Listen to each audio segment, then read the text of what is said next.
आइए जानते हैं क्या होती है संयुक्त राष्ट्र सुरक्षा परिषद और इसके कितने सदस्य होते हैं। संयुक्त राष्ट्र सुरक्षा परिषद संयुक्त राष्ट्र के 6 प्रमुख अंगों में से एक है, जिसका मुख्य उद्देश्य अंतर्राष्ट्रीय शांति और सुरक्षा बनाए रखना है। इसकी स्थापना 24 अक्टूबर 1945 को हुई थी, जिसका मुख्यालय न्यूयॉर्क, अमेरिका में है।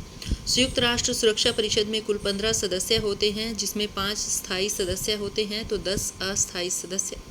चीन, फ्रांस, रूस, यूनाइटेड किंगडम और संयुक्त राज्य अमेरिका इसके स्थायी सदस्य हैं। इन पांचों के पास वीटा पावर होती है, जिससे वे किसी भी प्रस्ताव को रोक सकते हैं। 10 अस्थायी सदस्य होते हैं, जिन्हें संयुक्त राष्ट्र महासभा द्वारा 2 वर्ष के लिए चुना जाता है।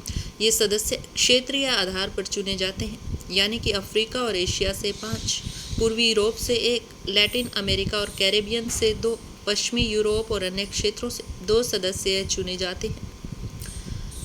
अस्थायी सदस्यों का चयन संयुक्त राष्ट्र महासभा में गुप्त मतदान के जरिए होता है। चुनाव में 2/3 बहुमत जरूरी होता है, चाहे उम्मीदवार निर्विरोध ही क्यों ना हो। हर साल कुछ सीटों के लिए चुनाव होता है, ताकि हर साल कुछ नए देश परिषद में शामिल हो सके। अब जानते हैं संयुक्त राष्ट्र सुरक्षा परिषद का क्या काम होता है।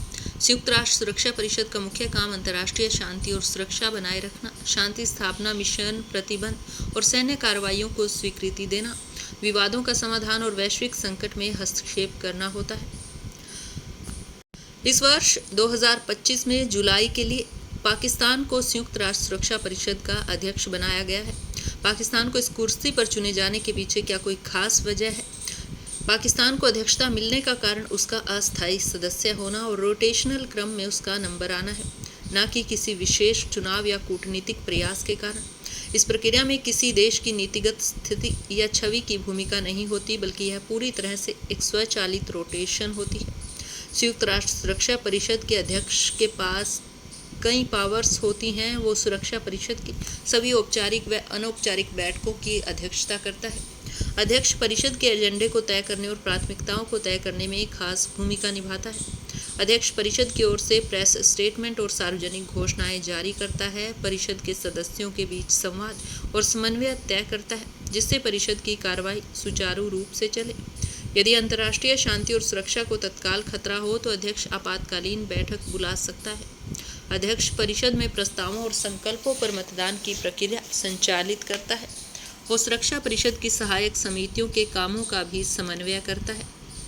अब सवाल है कि क्या पाकिस्तान के पास संयुक्त राष्ट्र सुरक्षा परिषद का अध्यक्ष होने के नाते क्या पावर्स हैं? संयुक्त राष्ट्र सुरक्षा परिषद अध्यक्ष को परिषद की बैठकों की कार्रवाई को कंट्रोल करने, वक्ताओं को बुलाने और चर्चा को दिशा देने की शक्ति होती है। अध्यक्ष एजेंडा में शामिल विषयों को प्राथमिकता दे सकता है, हालांकि इसमें अन्य सदस्यों की सहमति भी आवश्यक होती है। परिषद के निर्णयों और चर्चाओं के बारे में आधिकारिक प्रेस स्टेटमेंट जारी करने का अधिकार अध्यक्ष के पास होता है। शांति और सुरक्षा को खतरे की स्थिति में अध्यक्ष त्वरित बैठक बुला सकता है। अब सवाल आता है कि अध्यक्षता केवल 1 महीने के लिए ही क्यों होती है? ऐसा इसलिए होता है ताकि वर्णमाला के अनुसार सभी सदस्य देशों को बारी बारी से अध्यक्षता करने का मौका मिले। परिषद का अध्यक्ष हर महीने वर्णमाला अनुसार बदलता है, जिससे सभी सदस्य देशों को नेतृत्व का अवसर मिलता है। क्या भारत भी इसका सदस्य है? भारत जनवरी 2023 के बाद से संयुक्त राष्ट्र सुरक्षा परिषद में नहीं है। भारत ने पिछली बार 2021 से 22 की अवधि के दौरान अस्थायी सदस्य के रूप में संयुक्त राष्ट्र सुरक्षा परिषद में भाग लिया था। अब सवाल है कि इसका अगला अध्यक्ष कौन हो सकता है? संयुक्त राष्ट्र सुरक्षा परिषद की अध्यक्षता उस देश को मिलेगी जिसका नाम अल्फ़ाबेटिक ऑर्डर में पाकिस्तान के बाद आता है। जुलाई में पाकिस्तान संयुक्त राष्ट्र सुरक्षा परिषद का अध्यक्ष है। अगस्त 2025 में अगला सदस्य, जिसका नाम इंग्लिश अल्फ़ाबेट में पी के बाद आता है, पी के बाद आर आता है, यानी संयुक्त राष्ट्र सुरक्षा परिषद के सदस्य देशों की वर्तमान सूची के अनुसार रूस अगला अध्यक्ष होगा।